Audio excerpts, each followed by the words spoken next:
আসসালামু আলাইকুম। রাতের শীর্ষ সংবাদে স্বাগত জানাচ্ছি আমি খাদিজাতুল বিথি। ক্রমেই উন্নতি হচ্ছে খালেদা জিয়ার শারীরিক অবস্থা।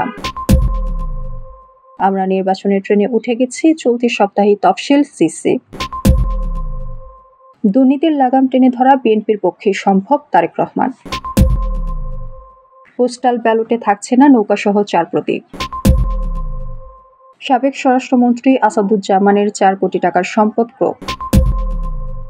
হাইকোর্টে স্থায়ী বিচারক হিসেবে শপথ নিলেন সৈয়দ এনায়েত হোসেন। পুলিশের সাবেক যুগ্ম কমিশনার বিপ্লব কুমার সহ 4 জনের দেশ থেকে নিষেধাজ্ঞা। সিআইডি কর্মকর্তাকে ছুরিকাঘাতকারী পলাতক ছাত্রলীগ নেতা গ্রেফতার। সাবেক এমপি অসীম কুমার উকিলের ব্যাংক হিসাব অবরুদ্ধ। বিএনপি নেতা পিন্টু হত্যায় আইজিপিকে অপসারণের দাবিতে শাহবাগ ব্লক। হঠাৎ এজলাস ত্যাগ করলেন ট্রাইব্যুনাল 1-এর চেয়ারম্যান। পরিবার সহ সাবেক এমপি শাকিলের 86 ব্যাংক হিসাব অবরুদ্ধ। বিজিবি আস্থা ও নিরাপত্তা দেশের সীমান্ত রক্ষায় কাজ করছে, কর্নেল মোহাম্মদ ফয়সাল। প্রাক চুক্তিপত্র সই, ইতালি থেকে বাংলাদেশে আসবে ইউরোফাইটার টাইফুন যুদ্ধবিমান। ভারত কানাডার ওপর নতুন শুল্ক আরোপের হুমকি দিলেন ট্রাম্প। এবং ঘুষের দায়ে চীনের সাবেক ব্যাংকারের মৃত্যুদণ্ড কার্যকর। শুনছিলেন শিরোনাম, এবার বিস্তারিত। রাজধানীর এবারকের হাসপাতালে চিকিৎসাধীন বিএনপি চেয়ারপারসন ও সাবেক প্রধানমন্ত্রী বেগম খালেদা জিয়ার শারীরিক অবস্থার উন্নতি হচ্ছে, তবে তা খুব একটা নয়। এই দফায় ওনার উন্নতি হচ্ছে খুবই ধীরে ধীরে, সেরে উঠতে সময় লাগবে। বেগম খালেদা জিয়ার চিকিৎসায় গঠিত মেডিকেল বোর্ড সূত্রে এমন তথ্য জানা গেছে। সূত্র জানায়, খালেদা জিয়ার মাল্টিপল ডিজিজ থাকায় একটি রোগ থেকে সেরে উঠলে আরেকটি দেখা দেয়। লিভার সমস্যা নিয়ন্ত্রণে থাকলেও কিডনি জটিলতায় বেশ ভুগছেন। কিডনির ক্রিয়েটিনিনের মাত্রা বর্ডারলাইন অতিক্রম করেছে বেশ আগেই। এটা নিয়ন্ত্রণে রাখতেই কষ্ট হচ্ছে, প্রতিনিয়ত ডায়ালাইসিস দিতে হচ্ছে। সিসিউতে নেওয়ার পর থেকে প্রতিদিন নানা পরীক্ষা নিরীক্ষা করা হচ্ছে, অ্যাডভান্স ট্রিটমেন্ট দেওয়া হচ্ছে। মেডিকেল বোর্ড প্রতি রাতে বৈঠকে প্রত্যেকটি আলাদা আলাদা রোগ নিয়ে আলোচনা করেন। রিপোর্ট দেখে কিছু ঔষধ বন্ধ করে আবার চালু করেন, কিছু ঔষধের মাত্রা কমান কিংবা প্রয়োজনে বাড়িয়ে দেন। দেশে ফেরার পর বোর্ডের সশরীরে অংশ নেন খালেদা জিয়ার পুত্রবধূ ডাক্তার জুবাইদা রহমান। বেশিরভাগ সময় হাসপাতালে শাশুড়ির শয্যা পাশে কাটান ডাক্তার জুবাইদা রহমান। অনবরত শাশুড়ির স্বাস্থ্যের খোঁজ খবর রাখছেন, চিকিৎসার বিষয়গুলো তিনি সমন্বয় করেন। ডাক্তার জুবাইদা বেশ কয়েকদিন দেশেই থাকবেন।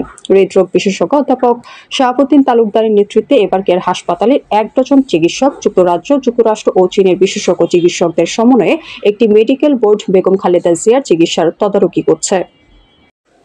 ত্রয়োদশ জাতীয় সংসদ নির্বাচনের তফসিল চলতি সপ্তাহে হতে পারে জানিয়ে প্রধান নির্বাচন কমিশনার এএমএম নাসিরউদ্দিন বলেছেন, আমরা নির্বাচনের ট্রেনে উঠে গেছি। মঙ্গলবার দুপুরে সুপ্রিম কোর্টের প্রধান বিচারপতি ডক্টর সৈয়দ রেফাত আহমেদের সঙ্গে বৈঠক শেষে সাংবাদিকদের কথা বলেন তিনি। জানা গেছে, বৈঠককালে নির্বাচনের বিচার বিভাগের সহযোগিতা চেয়েছেন সিএসি এএমএম নাসিরউদ্দিন। এ সময় সার্বিক সহযোগিতার আশ্বাস দিয়েছেন প্রধান বিচারপতি। এর আগে দুপুর 1টার দিকে প্রধান বিচারপতির সঙ্গে দেখা করতে সুপ্রিম কোর্টে যান সিসি। দেশে নির্বাচনী তফসিল ঘোষণার আগে রেওয়াজ অনুযায়ী প্রধান বিচারপতির সঙ্গে সাক্ষাৎ করেন সব নির্বাচন কমিশনার। জানা গেছে, সীমানা সংক্রান্ত মামলা ছাড়াও তফসিল ঘোষণার পর কোনো রিট যাতে নির্বাচনী কাজকে বাধাগ্রস্ত না করতে পারে সেসব বিষয়ে কথা হয়েছে। এছাড়াও সিসি নির্বাচন পরিচালনার সময় বিচারকদের ম্যাজিস্ট্রেসি দায়িত্ব পালনের বিষয় নিয়েও কথা বলেছেন। আগামী নির্বাচনে সরকার গঠনের সুযোগ পেলে দুর্নীতি ও আইনশৃঙ্খলা পরিস্থিতির লাগাম টানতে সর্বোচ্চ নজর দেবে বিএনপি, এমন প্রতিশ্রুতি দিয়ে দলের ভারপ্রাপ্ত চেয়ারম্যান তারেক রহমান বলেছেন, দুর্নীতি ও আইনশৃঙ্খলা পরিস্থিতির লাগাম টানতে না পারলে পুরো দেশ ও জাতি সংকটে পড়বে। যে কোনো মূল্যে দুর্নীতি ও আইনশৃঙ্খলা পরিস্থিতির লাগাম টেনে ধরতে হবে। আমরা আত্মবিশ্বাসের সঙ্গে বলতে পারি, বাংলাদেশে যদি কেউ দুর্নীতির লাগাম টেনে ধরতে পারে সেটা একমাত্র বিএনপির পক্ষেই সম্ভব, কারণ আমরা অতীতে করেছি, ভবিষ্যতেও এই কাজটি করে দেখাতে পারবো। রোববার বিকেলে রাজধানীর ফার্মগেটের খামারবাড়ি কৃষিবিদ ইনস্টিটিউশনে এক অনুষ্ঠানে লন্ডন থেকে ভার্চুয়ালি যুক্ত হয়ে প্রধান অতিথির বক্তব্যে তিনি এসব কথা বলেন। আসন্ন ত্রয়োদশ নির্বাচনে পোস্টাল ব্যালটে থাকবে না নৌকাসহ 4 প্রতীক বলে জানিয়েছে নির্বাচন কমিশন। মঙ্গলবার নির্বাচন কমিশনার আব্দুর রহমানেল মাউসুদ নিজ দপ্তরে সাংবাদিকদের একথা জানান। তিনি বলেন, চূড়ান্ত পোস্টাল ব্যালটে নিষিদ্ধ বা স্থগিত কোনো দলের প্রতীক থাকবে না। সংসদ নির্বাচনে অংশ নিতে রাজনৈতিক দলের নিবন্ধন 2008 সালে বাধ্যতামূলক করা হয়। তখন থেকে এ পর্যন্ত 59টি দল নিবন্ধন পেয়েছে। এর মধ্যে স্থগিত রয়েছে আওয়ামী লীগের নিবন্ধন বাতিল হওয়া দলগুলোর প্রতীকের বিষয়ে ইসি আব্দুর রহমানেল মাসুদ বলেন, যেসব দলের নিবন্ধন বাতিল হয়েছে তাদের প্রতীক ইসির অধীনে রয়েছে। সাবেক স্বরাষ্ট্রমন্ত্রী আসাদুজ্জামান খান কামালের নামে ঢাকা ও নারায়ণগঞ্জে থাকা 177% জমি এবং 2টি গাড়ি ক্রয় করার আদেশ দিয়েছেন আদালত। ক্রয় আদেশ হওয়ায় এসব সম্পত্তির বর্তমান বাজার মূল্য 4,79,37,000 টাকা। দুদকের আবেদনের শুনানি নিয়ে ঢাকার মেট্রোপলিটন সিনিয়র স্পেশাল জজ আদালতের ভারপ্রাপ্ত বিচারক মোহাম্মদ কামরুল হাসান খান এই আদেশ দেন। দুদকের জনসংযোগ কর্মকর্তা সংস্থাটির উপপরিচালক আক্তারুল ইসলাম এই তথ্য নিশ্চিত করেন। সুপ্রিম কোর্টের হাইকোর্টের স্থায়ী বিচারপতি হিসেবে নিয়োগ পাওয়া বিচারপতি সৈয়দ এনায়েত হোসেন শপথ গ্রহণ করেছেন। প্রধান বিচারপতি ডক্টর সৈয়দ রেফাত আহমেদ মঙ্গলবার তাকে শপথ বাক্য পাঠ করান। প্রধান বিচারপতির খাস কামরায় আজ বিকেলে এই শপথ গ্রহণ অনুষ্ঠান সম্পন্ন হয়। শপথ অনুষ্ঠান পরিচালনা করেন সুপ্রিম কোর্টের রেজিস্ট্রার জেনারেল মোহাম্মদ হাবিবুর রহমান সিদ্দিকী। শপথ অনুষ্ঠানে উপস্থিত ছিলেন আপিল বিভাগের বিচারপতিগণ, attorney general, supreme court bar অ্যাসোসিয়েশনের সাধারণ সম্পাদক, বার কাউন্সিলের সেক্রেটারি ও সুপ্রিম কোর্ট রেজিস্ট্রি কর্মকর্তাবৃন্দ। দুর্নীতির অভিযোগে পুলিশের সাবেক যুগ্ম কমিশনার বিপ্লব কুমার সরকার, তার স্ত্রী হোসনে আরা বেগম, ভাই প্রণব কুমার সরকার এবং ভাইয়ের স্ত্রী শাহানারা বেগমের বিদেশ গমনে নিষেধাজ্ঞা দিয়েছেন আদালত। মঙ্গলবার দুদকের আবেদনের শুনানি নিয়ে এই আদেশ দেন ঢাকার মেট্রোপলিটন সিনিয়র স্পেশাল জজ আদালতের ভারপ্রাপ্ত বিচারক মোহাম্মদ কামরুল হাসান খান। দুদকের জনসংযোগ কর্মকর্তা সংস্থাটির উপপরিচালক আক্তারুল ইসলাম এ তথ্য নিশ্চিত করেছেন। সিলেটে সিআইডির এক কর্মকর্তাকে ছুরিকাঘাত করে পালিয়ে যাওয়া সাইবার মামলার আসামি ছাত্রলীগ নেতা রহিম উদ্দিন রাজু 33 পুলিশের অভিযানে গ্রেপ্তার হয়েছেন। মঙ্গলবার 9 ডিসেম্বর বিকেল 4টার দিকে নগরীর মজুমদারি এলাকার সৈয়দ বাড়ির একটি মেস থেকে তাকে গ্রেপ্তার করা হয়। গ্রেপ্তার রাজু সিলেটের কানাইঘাট উপজেলার পশ্চিম কোনা গ্রামের রফিক উদ্দিনের ছেলে। বর্তমানে তিনি নগরের টিলাগড় শাপলাবাগ এলাকায় বসবাস করতেন। তিনি নিজেকে নিষিদ্ধ ঘোষিত ছাত্রলীগের কেন্দ্রীয় সদস্য হিসেবে পরিচয় দিয়ে আসছিলেন। আওয়ামী লীগের দলীয় সাবেক সংসদ সদস্য অসীম কুমার উকিলের বিভিন্ন ব্যাংকে থাকা 6 হিসাব অবরুদ্ধের আদেশ দিয়েছেন আদালত। মঙ্গলবার ঢাকা মেট্রোপলিটন সিনিয়র স্পেশাল জজ আদালতের ভারপ্রাপ্ত বিচারক মোহাম্মদ কামরুল হাসান খান এই আদেশ দিয়েছেন। দুর্নীতি দমন কমিশনের সহকারী পরিচালক রাসেল রনি ব্যাংক হিসাব অবরুদ্ধ চেয়ে আবেদন করেন।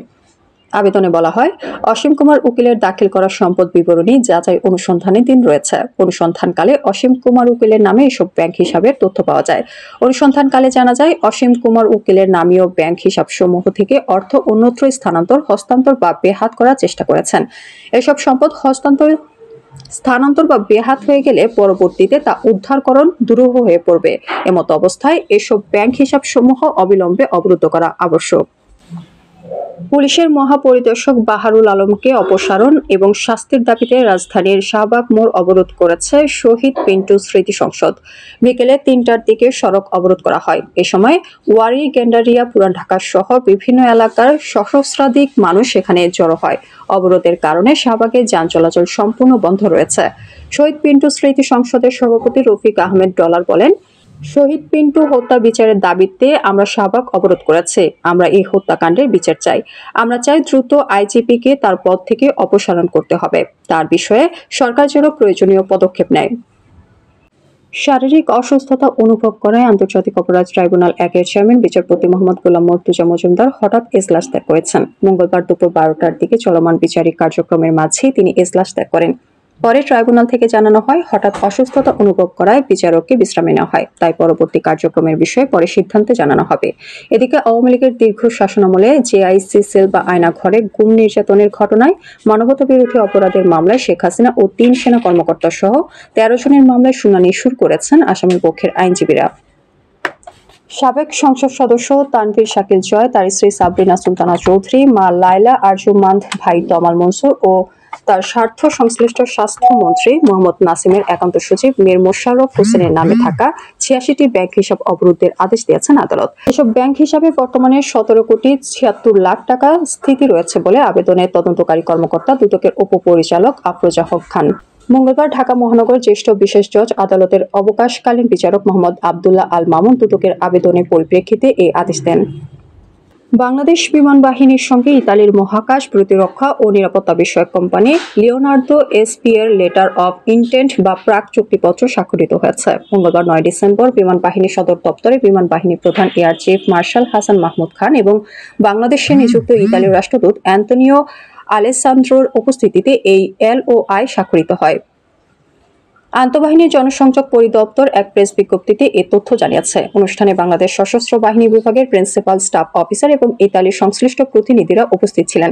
বাংলাদেশ বিমান বাহিনীর সম্মুখ সারিতে যুদ্ধে অংশগ্রহণকারী অত্যাধুনিক মাল্টিরোল কম্ব্যাট এয়ারক্রাফটের অংশ হিসেবে এই এলওআই এর আওতায় লিওনার্দো এসপিএ বাংলাদেশের বিমান বাহিনীকে ইউরোফাইটার টাইফুন যুদ্ধবিমান সরবরাহ করবে। বিজিবি আস্থা ও নিরাপত্তা মূল মন্ত্র নিয়ে প্রতিকূল পরিবেশও দেশের সীমান্ত রক্ষায় কাজ করছে। সীমান্ত সুরক্ষায় স্থানীয় জনগণ, গণমাধ্যম কর্মী ও সুশীল সমাজের সহযোগিতা অত্যন্ত গুরুত্বপূর্ণ। সীমান্ত এলাকায় কখনো কখনো ভুল তথ্য ও গুজব ছড়ানো হয়। এ ধরনের তথ্য পেলে সঙ্গে সঙ্গে আমাদের জানালে আমরা তা যাচাই করব। মঙ্গলবার রংপুরের উত্তর পশ্চিম রিজিয়নের প্রেস ব্রিফিংয়ে Dinajpur sector commander colonel Mohammad Faisal Hasan Khan কথা বলেছেন। অনুষ্ঠানে ফুলবাড়ী 29 ব্যাটালিয়নের অধিনায়ক lieutenant colonel M Jaber bin Jabbar, Dinajpur বিজিবির সদর দপ্তরের অতিরিক্ত পরিচালক মেজর তানিম হাসান, দিনাজপুর প্রেস ক্লাবের সিনিয়র সহসভাপতি শাহ আলম শাহী সহ অন্যরা বক্তব্য রাখেন। বিজিবি আস্থা ও নিরাপত্তা মূল মন্ত্র নিয়ে প্রতিকূল পরিবেশও দেশের সীমান্ত রক্ষায় কাজ করছে। সীমান্ত সুরক্ষায় স্থানীয় জনগণ, গণমাধ্যম কর্মী ও সুশীল সমাজের সহযোগিতা অত্যন্ত গুরুত্বপূর্ণ। সীমান্ত এলাকায় কখনো কখনো ভুল তথ্য ও গুজব ছড়ানো হয়। এ ধরনের তথ্য পেলে সঙ্গে সঙ্গে আমাদের জানালে আমরা তা যাচাই করব। মঙ্গলবার রংপুরের উত্তর পশ্চিম রিজিয়নের প্রেস ব্রিফিংয়ে Dinajpur sector commander colonel Mohammad Faisal Hasan Khan কথা বলেছেন। অনুষ্ঠানে ফুলবাড়ী 29 ব্যাটালিয়নের অধিনায়ক lieutenant colonel M Jaber bin Jabbar, Dinajpur বিজিবির সদর দপ্তরের অতিরিক্ত পরিচালক মেজর তানিম হাসান, দিনাজপুর প্রেস ক্লাবের সিনিয়র সহসভাপতি শাহ আলম শাহী সহ অন্যরা বক্তব্য রাখেন। যুক্তরাষ্ট্রের প্রেসিডেন্ট ডোনাল্ড ট্রাম্প বলেছেন, মার্কিন কৃষকদের স্বার্থ রক্ষা করতে প্রয়োজনে ভারতে চাল এবং কানাডার সারের ওপর নতুন শুল্ক আরোপ করতে পারে। শুক্রবার রাজধানী ওয়াশিংটনে যুক্তরাষ্ট্রের প্রেসিডেন্টের সরকারি বাসভবন ও কার্যালয় হোয়াইট হাউসে মার্কিন কৃষকদের জন্য $1,200 কোটি একটি প্রণোদনা প্যাকেজ ঘোষণা করেন ট্রাম্প। এ সময় তিনি সাংবাদিকদের নতুন শুল্ক আরোপের ব্যাপারে সম্ভাবনা সম্পর্কে জানান। সাংবাদিকরা ট্রাম্পকে বলেন, যুক্তরাষ্ট্রের খুচরা বা ভোক্তা পর্যায়ে চালের বাজারে এখনো রাজত্ব করছে চাল এবং বিভিন্ন ভারতীয় কোম্পানি এই বাজার নিয়ন্ত্রণ করছে। জবাবে ট্রাম্প বলেন, এটার সমাধান খুব সহজ। ফের শুল্ক আরোপ করলেই 2 মিনিটের মধ্যে এর সমাধান হয়ে যাবে। অনৈতিক সুবিধার বিনিময়ে ঘুষ গ্রহণের অভিযোগে চীনের রাষ্ট্রায়ত্ত শীর্ষ একটি সম্পদ ব্যবস্থাপনা প্রতিষ্ঠানের সাবেক একজন নির্বাহীর মৃত্যুদণ্ড কার্যকর করা হয়েছে। ঘুষের দায়ে মঙ্গলবার ওই কর্মকর্তার মৃত্যুদণ্ড কার্যকর করা হয় বলে চীনের রাষ্ট্রায়ত্ত সংবাদ মাধ্যম সিসিটিভি জানিয়েছে। আমাদের আগামীকাল দুপুরের সংবাদ দেখার আমন্ত্রণ জানিয়ে এখনকার মতো বিদায় নিচ্ছি। দর্শক, ভিডিওটি শেষ পর্যন্ত দেখার জন্য আপনাকে অসংখ্য ধন্যবাদ। নিত্য নতুন সংবাদ পেতে আমাদের ইউটিউব চ্যানেল সাবস্ক্রাইব করুন ও নিয়মিত নোটিফিকেশন পেতে বেল বাটনে ক্লিক করুন এবং আমাদের ফেসবুক পেজটি লাইক করুন। এছাড়াও আমাদের ভিডিওতে লাইক দিয়ে শেয়ার করুন। আল্লাহ হাফেজ।